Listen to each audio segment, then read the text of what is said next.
చంద్రబాబు ఊహించిన జలక్కిచ్చారు. జనాలంతా ఆశలు పెట్టుకుంటే వాళ్ళ ఆశల మీద నీళ్లు జల్లేశారు. ఖచ్చితంగా ప్రతి బిడ్డకు స్కూల్కి వెళ్ళేటువంటి వాళ్ళందరికీ 15,000 రూపాయల చొప్పున అందిస్తాం అంటూ ఆయన చెప్పుకొచ్చారు. ఏడాదికి 15,000 రూపాయల చొప్పున ఇస్తామని చెప్పిన చంద్రబాబు మొదటి ఏడాది ఎగ్గొట్టారు. ఇక రెండో ఏడాదైనా ఇస్తే చాలులే అని చాలామంది జనం అనుకుంటున్నారు.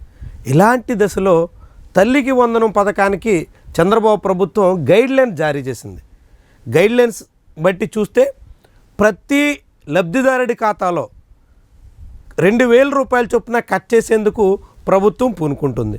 ఇలా కట్ చేసినటువంటి మొత్తాన్నంతా జిల్లా కలెక్టర్ల ఆధ్వర్యంలో కమిటీ ఏర్పాటు చేసి విద్యారంగంలో అభివృద్ధి కోసం వాటిని ఉపయోగిస్తాం అని చెప్తున్నారు. సరిగ్గా ఇదే ప్రయత్నం జగన్మోహన్ రెడ్డి హయాంలో కూడా జాగింది. జగన్మోహన్ రెడ్డి అమ్మ ఒడి పేరుతో 15,000 రూపాయలు ప్రకటించి మొదట 1,000 ఆ తర్వాత 2,000 రూపాయల చొప్పున కోత కోసారు. ఇలా కట్ చేసినటువంటి నిధులన్నీ ఆయా స్కూళ్ళ అభివృద్ధి కోసం ఖర్చు చేస్తాం అంటూ చెప్పుకొచ్చారు. ఇప్పుడు చంద్రబాబు ఆనాడు జగన్మోహన్ రెడ్డిని తప్పుబట్టి అదే పందాన కొనసాగుతున్నారు. జగన్మోహన్ రెడ్డి చేసిన దాన్ని నిరసించినటువంటి టీడీపీ నేతలు తాము అధికారంలోకి వస్తే జగన్మోహన్ రెడ్డిలా చెయ్యము, వైఎస్ఆర్సీపీ మాదిరిగా వ్యవహరించము, మొత్తం 15,000 లబ్ధిదారులకే అందిస్తాము అంటూ ప్రచారం చేసుకున్నారు. ప్రచారం చేసుకోవడమే కాదు, మేనిఫెస్టోలో కూడా పేర్కొన్నారు.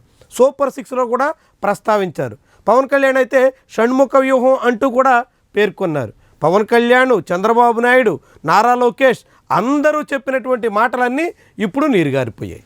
జగన్మోహన్ రెడ్డి చేసినటువంటి రీతిలోనే చంద్రబాబు ప్రభుత్వం కూడా 15,000 నుంచి 2,000 రూపాయల కోత కోసి 13,000 రూపాయలు మాత్రమే జమ చేస్తాము అన్నట్టుగా తేల్చేసింది. దీంట్లో మళ్ళీ లబ్ధిదారులకు అనేక రకాల షరతులు కూడా పెట్టింది. విద్యుత్ వినియోగం నుంచి ఇతర అనేక రకాల షరతులన్నీ వర్తింపజేయబోతున్నారు. ఈ షరతులన్నింటినీ బట్టి చూస్తే లబ్ధిదారుల ఎంపిక కోసం ఇంకొంత సమయం పట్టేలా ఉంది.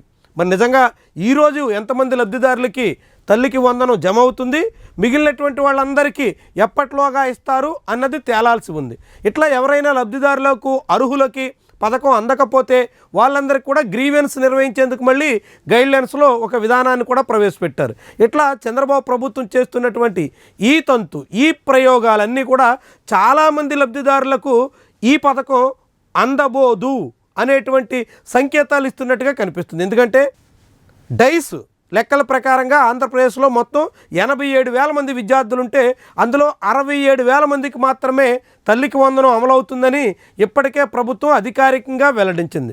67,000 మంది అంటే సుమారుగా 20,000 మంది పైబడినటువంటి తల్లులకు వాళ్ళ బిడ్డల ఖాతాల్లో డబ్బులు జమ అయ్యే అవకాశం లేదు. ఇక మిగిలినటువంటి వాళ్ళకైనా ఎప్పట్లోగా అందుతుంది, ఏ రీతిని చేరుతుంది, ఇంకా ఎన్నెన్ని కండిషన్లు వర్తింపజేయబోతున్నారు అన్నదే కీలకమైనటువంటి అంశంగా కనిపిస్తుంది.